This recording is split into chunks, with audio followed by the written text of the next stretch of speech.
Media ద్వారా press ద్వారా ప్రజలందరికీ ముఖ్యమైన సబ్జెక్టు తెలియజేయడం జరుగుతుంది. మీడియా ద్వారా ఒకటి, నిన్నటి రోజున ఒక కాంగ్రెస్ నాయకులు కొంతమంది మరియు ఒక మార్కెట్ కమిటీ చైర్మన్గా ఉన్న స్వరూప గారు అన్నీ అవగాహన ఉన్నదని అనుకుంటున్న ప్రజలు. నిన్నటి రోజున 3వ వార్డు ప్రజలు చాలా అమాయకులు. ఎందుకంటే గత సంవత్సరంలోనే 40 కోట్ల నిధుల్లో విద్యానగర్లో దాదాపు 1 కోటి రూపాయలు పెట్టి ఆ రోడ్లు అన్నీ శాంక్షన్ చేసే విధానంగా ఏర్పాటు చేసుకోవడం జరిగింది.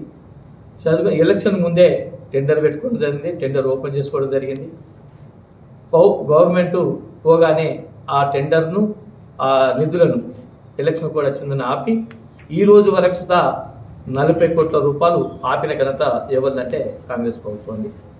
అందులో భాగంగానే ఆ 40 కోట్లు అయితే పోయినాయి. కనీసం ఒక కోటి 2 కోట్లు అన్న ఎట్లనే చేసి ఇవ్వాలని చెప్పి గౌరవ స్థానిక మంత్రివర్యులు మాజీ మంత్రివర్యులు కేటీఆర్ గారిని కోరగా ఉద్దిరాజు రవిచంద్ర గారు 1 కోటి రూపాయలు, దామోదర్ రాయనర్స గారు 1 కోటి రూపాయలు, 2 కోట్ల రూపాయలు గత 24వ సంవత్సరంలో 11 నెలల్లో మనకు 2 కోట్లు పట్టణానికి ఇవ్వడం జరిగింది. అందులో భాగంగానే మన వర్కులు మన డిసెంబర్లో కొన్ని కొబ్బరికాయలు కొట్టుకొని వర్కులు చూసి చేయడం జరిగింది.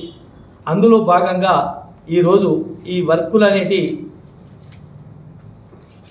ఎంపీ గారి నిధులు ఉద్దిరాజు రవిచంద్ర మన రాజ్యసభ సభ్యులు మన బీఆర్ఎస్ పార్టీకి చెందిన వారి 12 లక్షల రూపాయలు మీకు శాంక్షన్ అని చెప్పి వాడకట్టలు చెప్పగానే అది కాదు మా కేకే మహేందర్ గారి సహకారంతో ఈ నిధులు వచ్చినాయని చెప్పి అక్కడ 3వ వార్డు ప్రజలందరినీ మోసం చేసుకుంటూ ఆ రోడ్డుకు సంబంధించిన వాళ్ళందరినీ పిలిచి నిన్నటి రోజున కొబ్బరికాయలు కొట్టడం జరిగింది. అంటే దీన్ని ఏమంటారంటే ప్రత్యేకంగా ప్రొసీడింగ్తో యుక్తంగా మీ మీడియా ద్వారా తెలియజేస్తున్నా. ఇక 12 లక్షలు ఉద్దిరాజు రవిచంద్ర పర్ఫెక్ట్గా ఇలా టెండర్ పెట్టించి చేసి నిధులు ఆల్రెడీ 67 లక్షల రూపాయలు ఇవాళ టెండర్ పిలవడం జరిగింది. టెండర్ మొన్న వేయడం జరిగింది. 3-4 వేసిండ్రు.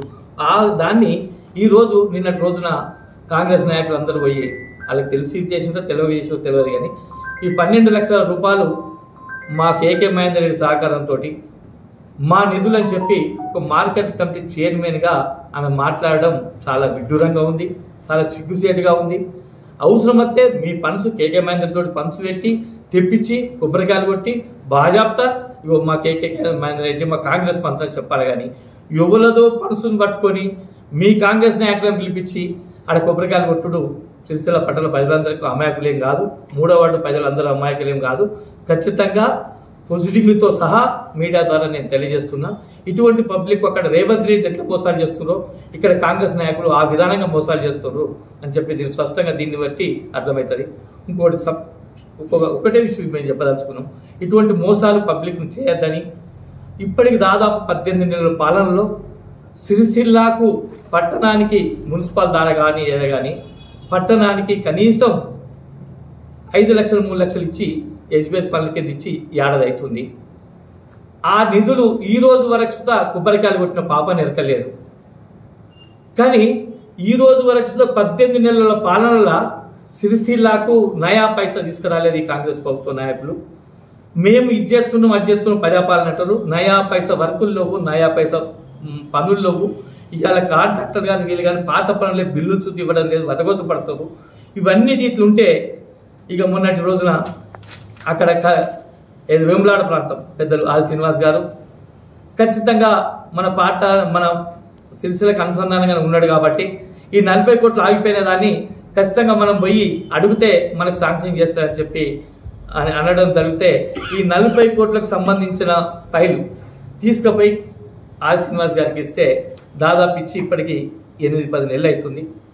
ఆ 40 కోట్లు శాంక్షన్ అయ్యి టెండర్ అయిన దాన్ని పనిచేసేలేని అసమర్థులు మన కాంగ్రెస్ నాయకులు.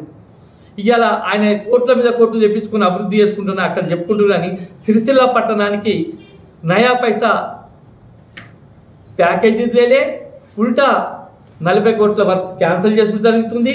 ఇగో శాంతినగర్లో 6.5 కోట్లు ఒక 3 కోట్ల వర్క్ అయింది. ఇంకా లింక్ రోడ్లు అంబేద్కర్ నగర్ ఒకటిను విద్యానగర్ ఒకటి లింక్ రోడ్లు ఉన్నాయి. ఇంకా 3 కోట్ల వర్కులు ఉన్నాయి. పైసలు వస్తాయో రావని వర్క్ సుతా చేస్తానికి భయపడుతుంది ప్రభుత్వంలో. ఈ 6 కోట్ల కనీసం 2 సంవత్సరాలన్నర అవుతుంది ఈ వర్క్ సుతా పెండింగ్ ఉన్నాయి. ఇక ఇంకొకటి 15 కోట్లది చెరువు నీటి కొరకు ఇబ్బంది అవుతుందని చెప్పి గౌరవ మాజీ మంత్రి కేటీఆర్ అడగగానే 15 కోట్లు దాదాపు శ్రీనగర్ కాలనీ నుంచి అటు నీళ్లు పోయే కొరకు పెద్దమూరు శాంక్షన్ చేసుకుని దాని ద్వారా పోవాలని చెప్పి ఈ 15 కోట్లు ఇంత చేయడం జరిగింది. మూడోది ఇవాళ రోజున సిరిసిల్ల ప్రాంతంలో ఏ పార్టీ అనేది కాదు, ప్రజలకు కావాల్సింది మౌలిక వసతులు, వాటర్ వసతులు అండ్ శానిటైజర్ అండ్ లైటింగ్. ఇవన్నిటిలో పూర్తి స్థాయిలో మా మిత్రులు చెప్పినట్టు అన్ని విధాలుగా శానిటైజర్ మున్సిపల్ ఫెయిల్ అయింది. దీనికి వాస్తవానికి పాలకవర్గం గతంలో పాలకవర్గం లేని రోజులు లేదా ప్రతి ఒక్క వర్కు మాజీ కౌన్సిలర్ కావచ్చు, వార్డు ప్రజలు కావచ్చు, ఏ పని చెప్పినా లైట్ పని అంటే లైట్ పెట్టారు, శానిటైజ్ చేసారు. కానీ ఇప్పుడు ప్రతి ఒక్కరు మున్సిపల్ అట్టర్ ఫెయిల్ కావడానికి కారణం ఈ ప్రజాపాలన పెట్టి ఇలా మున్సిపాలిటీ పరిస్థితి అయింది. ఇలా రోజున సిరిసిల్ల పట్టణంలోని దాదాపు 1,00,000 చిల్లర జనాభా ఉన్న దాన్ని 18 నెలల పాలనలో ఏ ఒక్క మున్సిపాలిటీకి కాంగ్రెస్ ప్రభుత్వం వర్క్ ఇచ్చిందా అని చెప్పి నేను ఈ సందర్భంగా కాంగ్రెస్ నాయకులను అడగడం జరుగుతుంది.